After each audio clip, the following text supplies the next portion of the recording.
किसी कंपनी को हमें कब खरीदना चाहिए, कि क्या लेवल होना चाहिए कि जब हम उसे बाय करें और क्या लेवल होना चाहिए कि जब हम उसे सेल करें। तो बेसिकली मैं बता रहा हूँ कि कोई भी स्टॉक जब 52 वीक हाई बनाता है, 52 वीक हाई का मतलब होता है कि एक साल के दौरान वो पर्टिकुलर स्टॉक ने कितना हाई बनाया।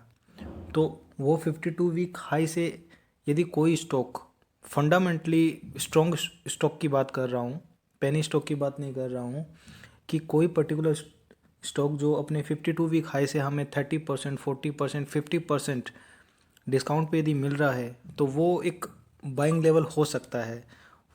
पहली चीज़ ये है कि मैं जो वीडियो बना रहा हूँ ये कोई रिकमेंडेशन नहीं है।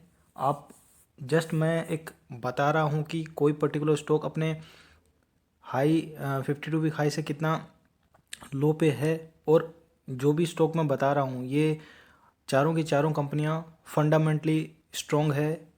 इनमें म्यूचुअल फंड्स की होल्डिंग है, एफआईआई की होल्डिंग है, डोमेस्टिक इंस्टीट्यूशनल इन्वेस्टर्स हैं। तो वैसी कोई दिक्कत नहीं है कि ये कोई पेनी स्टॉक है या ख़राब कंपनीज़ हैं। चारों की चारों कंपनीज़ अच्छी कंपनीज़ हैं। बस ये है कि हमें मौके का फ़ायदा उठाना है। और अभी मार्केट में जो क्रैश हुआ है उसमें ये कंपनीज़ काफ़ी डाउन पे मिल रही हैं। फर्स्ट कंपनी है इंडिया मार्ट इंटरमेश लिमिटेड। इस कंपनी ने अपना 52 वीक हाई बनाया था 9,950 रुपये का 5 फरवरी 2021। सो लगभग एक साल हो गया है, तब से ये कंपनी डाउन ही चल रही है। और इसने अपना लो बनाया, 52 वीक लो बनाया 4,301 रुपये, जो कि 27 जनवरी को बनाया। आज 28 जनवरी है, इसने थोड़ा सा रिकवर किया है। फंडामेंटली स्ट्रॉन्ग कंपनी है, 50% डिस्काउंट पे कंपनी मिल रही है। इस कंपनी ने आज हम देख लेते हैं कि इसका डिलीवरी परसेंटेज क्या है। आज 25% डिलीवरीज उठाई गई है। तो ये जो बेसिकली कंपनी है B2B बिजनेस में काम करती है और फंडामेंटली स्ट्रॉन्ग कंपनी है। आप कह सकते हैं कि एक ऐसी टेक कंपनी है जो इन फ्यूचर ग्रोथ करेगी। सेकंड कंपनी है इन्फो एज इंडिया लिमिटेड, जिसको हम Naukri.com के नाम से जानते हैं। इस कंपनी ने अपना 52 वीक हाई बनाया था 19 अक्टूबर 2021 को। 7465 रुपये का हाई बनाया था। अभी ये 4,000 रुपये के आसपास हमें मिल रहा है, जो कि 40% डिस्काउंट पे मिल रहा है। कंपनी बहुत बढ़िया कंपनी है, बहुत टेक्निकली बहुत साउंड कंपनी है। इसमें आज हम देख लेते हैं कि कितनी डिलीवरीज, 34% डिलीवरीज इसके अंदर उठाई गई है।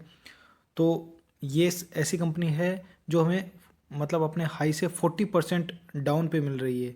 तो इसके अंदर हम बाई कर सकते हैं। मैं फिर कह रहा हूँ कोई रिकमेंडेशन नहीं है, ये मैं वो कंपनीज आपको बता रहा हूँ जो कि फंडामेंटल्स जिनके अच्छे हैं, जिन्होंने पास्ट 5 साल 10 साल 15 साल में अच्छा रिटर्न दिया है, जिनका बिजनेस अच्छा है, जिन पे डेप्थ नहीं है या ऑलमोस्ट मीन्स होगा तो थोड़ा बहुत है, और जिनमें म्यूचुअल फंड वगैरह एफआईआई की होल्डिंग्स अच्छी है। देखिए म्यूचुअल फंड और एफआईआई वही स्टॉक उसी स्टॉक में होल्डिंग रखते हैं जो कि फंडामेंटली स्ट्रॉन्ग होती है। थर्ड कंपनी है IRCTC। ये एक मोनोपोली बिजनेस है फ़िलहाल तो। इन फ्यूचर गवर्नमेंट कंपनी है, कुछ भी मीन्स क्या क्या इसके अंदर मीन्स गवर्नमेंट कोई नई पॉलिसी लाए या कुछ जो भी है चेंज करे, लेकिन फ़िलहाल के लिए एक मोनोपोली कंपनी है, अच्छी कंपनी है। इसने अपना हाई 52 वीक हाई बनाया था 1,280 रुपये के आसपास अप्रोक्स 19 अक्टूबर को। और अभी ये 845 रुपये पे चल रहा है, जो कि 35% हमें ये कंपनी 52 वीक हाई से लो में मिल रही है। आज के तारीख में देखें तो 28% डिलीवरीज इस कंपनी में उठाई गई हैं। लास्ट कंपनी है डिक्सन टेक्नोलॉजी। इस कंपनी ने 15 मार्च 2021 को अपना हाई बनाया था 21,499 रुपये का। और एक्चुअली ये जो है 21,499 रुपये बनाने जो हाई बनाया था, उसके बाद में इस कंपनी ने स्प्लिट, ये कंपनी हो गई थी, इसका शेयर स्प्लिट हो गया था। तो पहले इसकी फेस वैल्यू 10 रुपये थी, जो कि अभी फेस वैल्यू 2 रुपये है, तो ये स्प्लिट हो गया था। अभी इसका प्राइस 4,371 रुपये चल रहा है, जो कि अप्रोक्स 30% अपने 52 वीक हाई से डाउन चल रहा है। और इसने आज इसमें भी 25% लगभग डिलीवरीज उठाई गई हैं। तो ये जो बेसिकली 4 कंपनीज मैंने आपको बताई, ये चारों कंपनीज अपने 50 वीक जो हाई बनाया था 52 वीक हाई, उससे नियर अबाउट 30, 35, 40 और 50% अप्रोक्स रिस्पेक्टिवली सारी की सारी डाउन चल रही है। चारों कंपनीज अच्छी कंपनीज हैं, अच्छी इन द सेंस कि फंडामेंटली स्ट्रॉन्ग कंपनीज है।